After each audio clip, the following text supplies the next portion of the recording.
Assalamualaikum warahmatullahi wabarakatuh.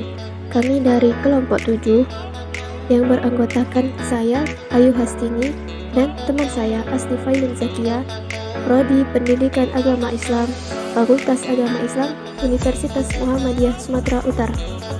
Di sini kami akan menjelaskan materi tentang guru profesional sebagai fasilitator dan komunikator untuk memenuhi tugas mata kuliah profesi keguruan. Baiklah, kita masuk ke pembahasan yang pertama.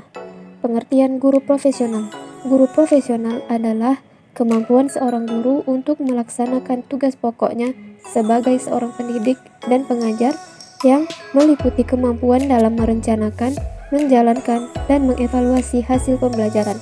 Perkembangan arus globalisasi terhadap pandangan belajar mengajar memberikan dampak yang positif bagi seorang guru guna meningkatkan kompetensi dan perannya dalam kegiatan belajar mengajar. Karena salah satu faktor keberhasilan siswa adalah sangat ditentukan oleh kompetensi dan peran dari seorang guru sebagai pendidik dan pengajar. Guru yang memiliki kompetensi tentu akan sangat mampu dalam menciptakan suasana pembelajaran yang menyenangkan dan kondusif, dan juga mampu mengelola kelas sehingga kegiatan belajar mengajar menjadi aktif, inovatif, kreatif, dan menyenangkan, sehingga semua itu akan menjadikan hasil belajar siswa sangat baik dan berkembang secara optimal. Berikutnya yaitu guru profesional sebagai fasilitator.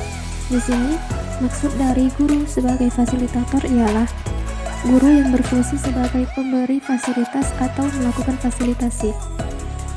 Guru sebagai fasilitator harus siap memberikan kemudahan dan melayani peserta didik sesuai minat, kemampuan, dan bakatnya. Guru sebagai fasilitator juga harus bisa menyediakan fasilitas yang memungkinkan kemudahan kegiatan belajar peserta didik dan mampu menciptakan lingkungan belajar yang menyenangkan. Guru sebagai fasilitator juga memiliki peran memfasilitasi siswa-siswa untuk belajar secara maksimal dengan mempergunakan berbagai strategi, metode, media, dan sumber belajar lainnya. Dalam proses pembelajaran, siswa sebagai titik sentral, siswa yang lebih aktif mencari dan memecah permasalahan belajar, dan guru membantu kesulitan belajar yang mendapat kendala, kesulitan dalam memahami dan memecah permasalahan tersebut. Untuk menjadi seorang fasilitator yang sukses, guru harus memperhatikan beberapa hal berikut ini.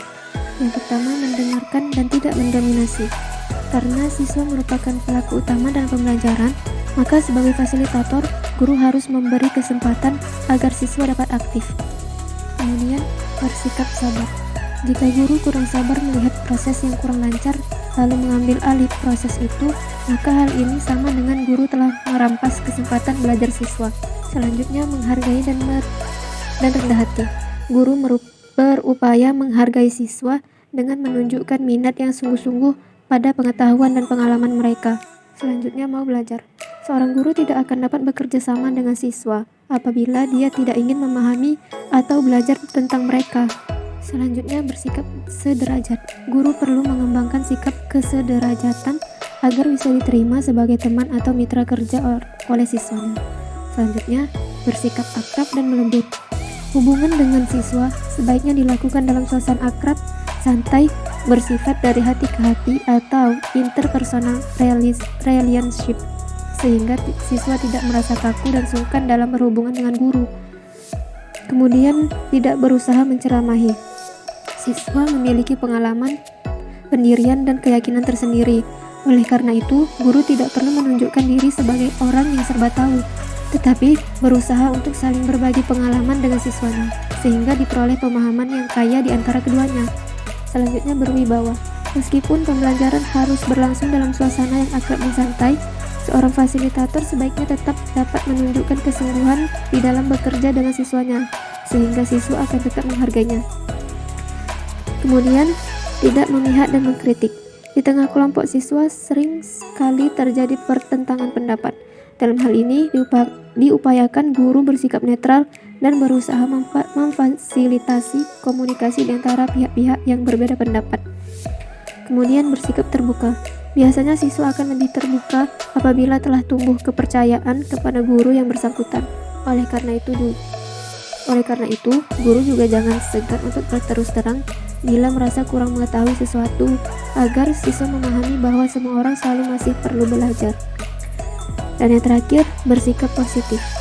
Guru mengajak siswa untuk memahami dan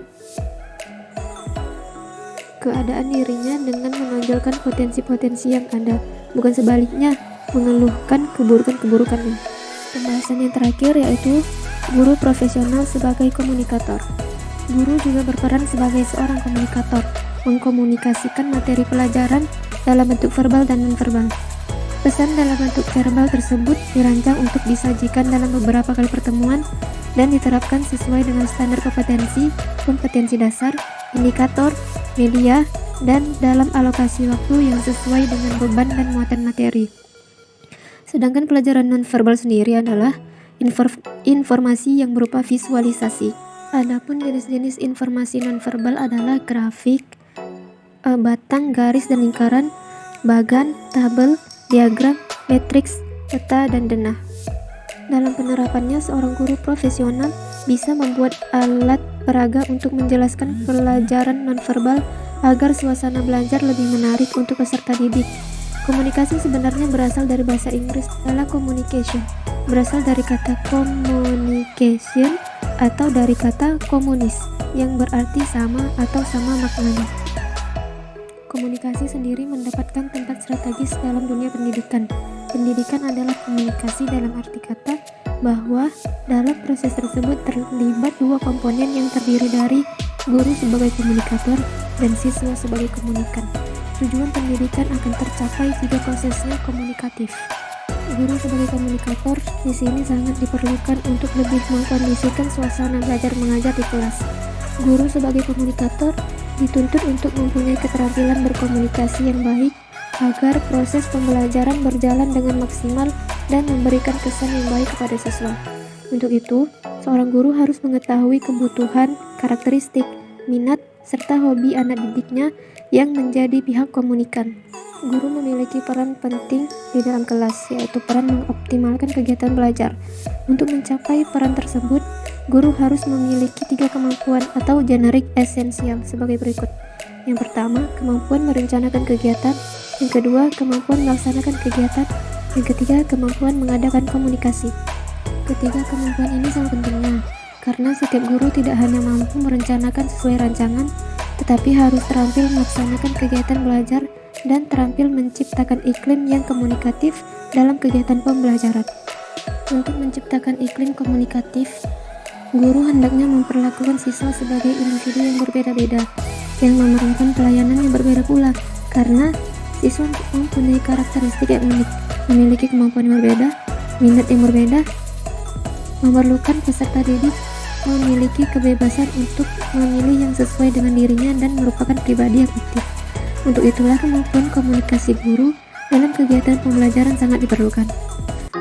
Nah, hanya ini yang dapat kami sampaikan. Lebih dan kurangnya kami mohon maaf. Terima kasih sudah menonton. Sampai jumpa. Wassalamualaikum warahmatullahi wabarakatuh.